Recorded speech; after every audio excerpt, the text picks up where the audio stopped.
The Detroit News' Matt Charbonneau breaks down Michigan State's 81-63 victory over Notre Dame on Thursday night at Breslin Center in East Lansing. Matt Charbonneau, Detroit News. Michigan State's Lower Alls Tum Tum Nairn Jr. gives the stink face after a particularly nice play by teammate Joshua Langford in the first half of Thursday's dominating win over Notre Dame. Photo, Daniel Mears, Detroit News. East Lansing. We knew the Spartans had players, lots of them. We knew they had size and skill and shooting. We knew they had as much raw talent as any team in the country. But my goodness, if they're going to play defense this tenaciously and run this determinedly, look out. This was a blitz from the opening tip, and for the second straight game, no. 3 Michigan State knocked the life out of a top 10 opponent, pounding no.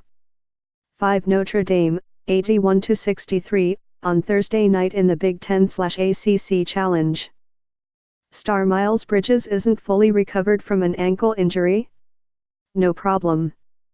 Tom Izzo is seeking more steadiness from his point guards? Cassius Winston was clutch and is getting more careful with the ball, and finished with 17 points. Freshman Jaren Jackson spent most of the game in foul trouble?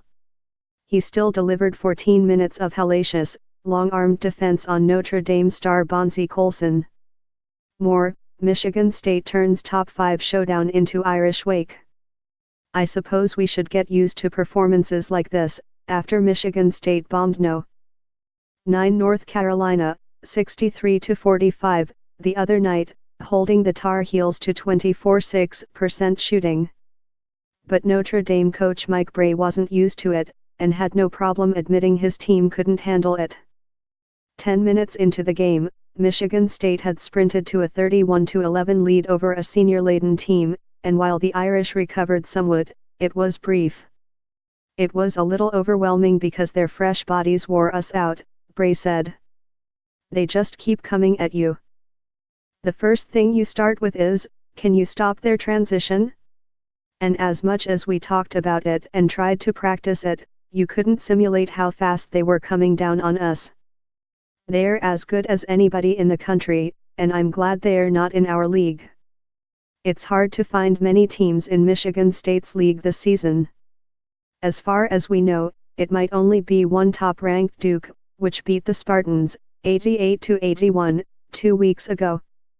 In that contest in Chicago, Duke mauled Michigan State on the boards, 46-34, and you get the strong sense that won't happen again. It sure didn't happen Thursday night, as Michigan State posted a 42-21 rebounding bulge. That's where it all started, from rebounding to running, pushed by Winston, who had 7 assists.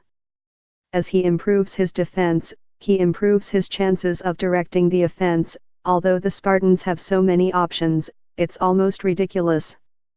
A link has been posted to your Facebook feed. It just wears teams out.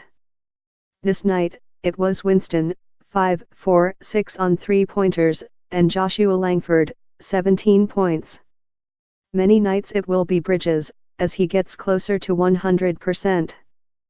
As far as Izzo is concerned, every night it has be defense, and that's the biggest surprise so far. The Spartans aren't just leaning on their superior skill to beat teams.